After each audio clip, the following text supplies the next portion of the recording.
July 7th bombings, a quarter of them who said that they thought the bombings were a good idea. That isn't a wake-up call to the effects of political Islam in Britain? I mean, let's dispute, and that particular survey, I think, was non-representative. If you look at other surveys who have talked about, including in Britain, about engagement... So you don't think, whether you dispute the survey or not, you don't think thousands of Muslims in Britain supported the July 7th bombings? No, I do not think so. There are issues of extremism in Britain. There are extremism across the world. But that is why it's not about political Islam. It's not about people who are inspired by that. They're terrorists, and let's face it, let's call them that. Let's reject that. Let's say, absolutely, we don't support that. But that is not what political Islam, that's not is what it's all about. Okay, Sarah Joseph, thank you very much indeed. I'm going to throw it now open to the audience. This House believes that political Islam is a threat to the West.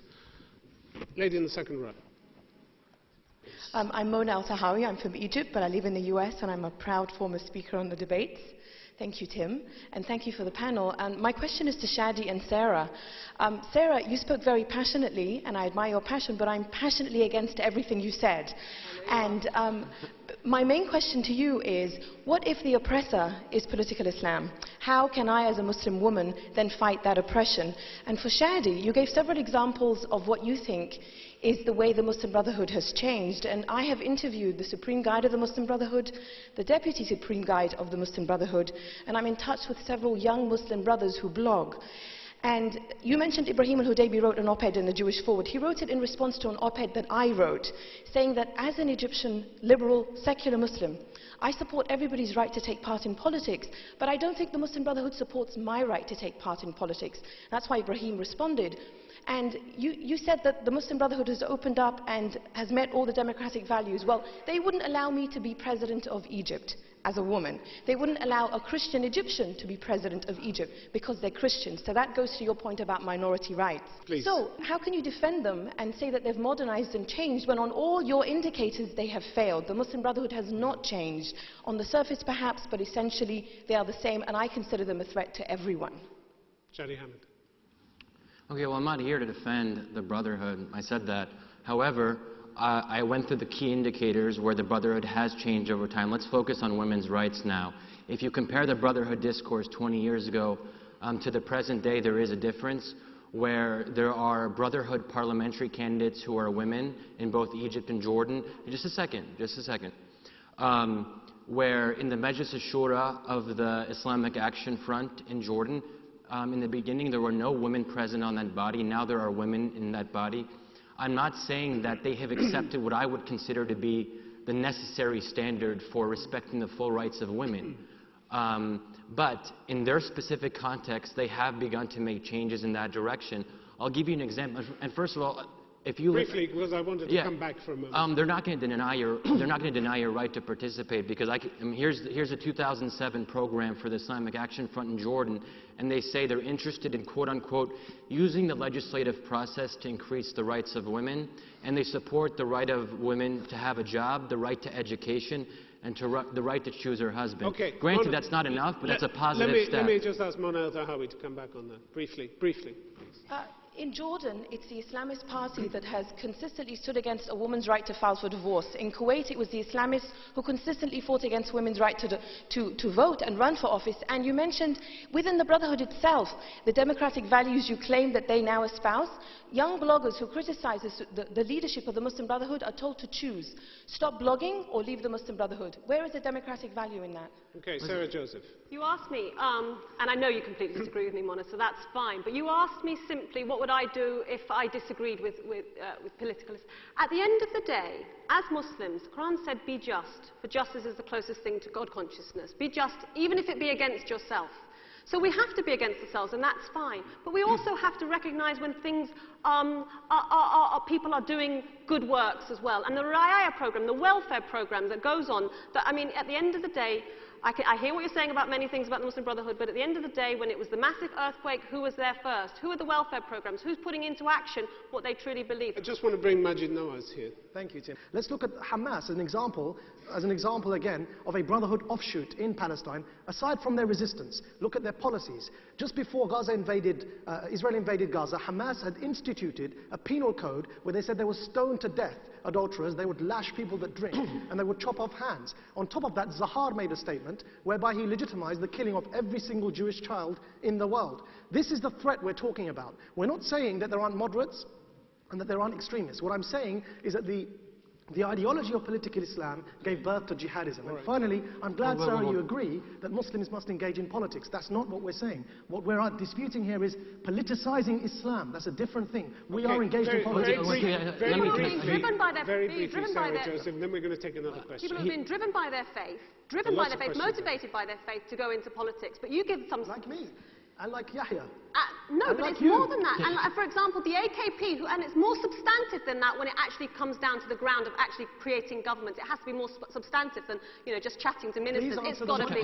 Can I just clarify what you said here? Yeah. I object to a lot of things that the Brotherhood says about women. Like I said, they aren't liberals. However, that doesn't make them a threat to the West. Okay, all right. We're going to take a question from the gentleman in the fifth row there. You, sir. Okay, thank you. My name is Adil from Eritrea. I mean, it seems that... From where, sorry? Eritrea.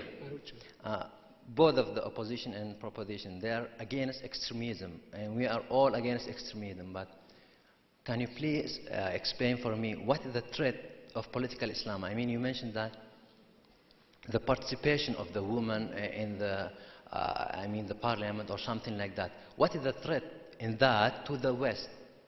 Maajid, Nawaz. Thank you. Okay, so those who believe that a woman is not human enough to be able to lead a state have dehumanized a woman. Those who believe that a non-Muslim is not human enough to lead a state have dehumanized a non-Muslim. That philosophy, present in Islamism from its beginning in the 20s, created the jihadist organizations around the world. The Muslim Brotherhood member, Abdullah Azzam, was Osama bin Laden's teacher in Afghanistan. Sayyid Qutb, the Muslim Brotherhood member, his brother, Muhammad Qutb, was Osama bin Laden's other teacher in Saudi Arabia. All jihadist organizations emanated from Islamist parties. The assassins of Sadat, who I spent time with in prison in Egypt, their teacher was Salim Rahal, a member of Hizb ut-Tahrir, a non-violent political Islamist organization. My point is, when you dehumanize the other and say they're not human enough to lead the state because they're not Muslims, you divide people along sectarian lines. It would really be a mistake to conflate Al-Qaeda and terrorist groups with the Muslim Brotherhood. In fact, one of the fiercest opponents of Al-Qaeda is the Muslim Brotherhood.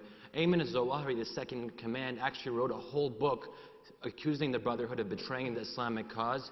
He's even quoted as saying that the Brotherhood has lured thousands of young Muslim men into lines for elections instead of onto the lines of jihad. So Zawahiri is against the Brotherhood because they participate in the democratic process. And also, Mark Lynch has made the argument that where the Brotherhood is strong, Al-Qaeda has failed to gain a foothold. Because the Brotherhood is able to channel the frustrations of young Muslims into practical politics instead of towards violence. Okay. Does this mean that we have to have them instead of true Islam, instead of all the rights that all Muslims respectful of inner pluralism and spirituality should leave to the risk of this threat? Because you're making the nuance between the extremist terrorist and the Muslim Brotherhood, who is just a political party, and that has no spiritual legitimacy. I share many of your concerns, Imam, but that doesn't make them a threat to the West. People have the right to be illiberal. Okay, we're going to have a question from a gentleman in the second row. Yusuf. Assalamu alaikum wa rahmatullah. My name is Al-Murad Qasim. I'm from Kyrgyzstan, which is in Central Asia. I have a question to the two gentlemen in favor of the fact that political Islam is a threat to West. Now, if you believe that political Islam, which conveys actually a lot of good messages. For example, Muhammad ﷺ was the biggest politician Muslim, I believe, because Jews and Christians and whoever lived in peace under his rule, right? That is political Islam, and we cannot deny that Muhammad ﷺ was a good politician in this regard. Now, if you believe that political Islam is a threat to the West, what do you suggest? Yeah. Thank you. Thank you. First of all, so we don't mix up matters, Muslims engaging in politics is absolutely a necessity. It's not a threat, it's not a problem. And the Prophet Muhammad ﷺ was a civil leader.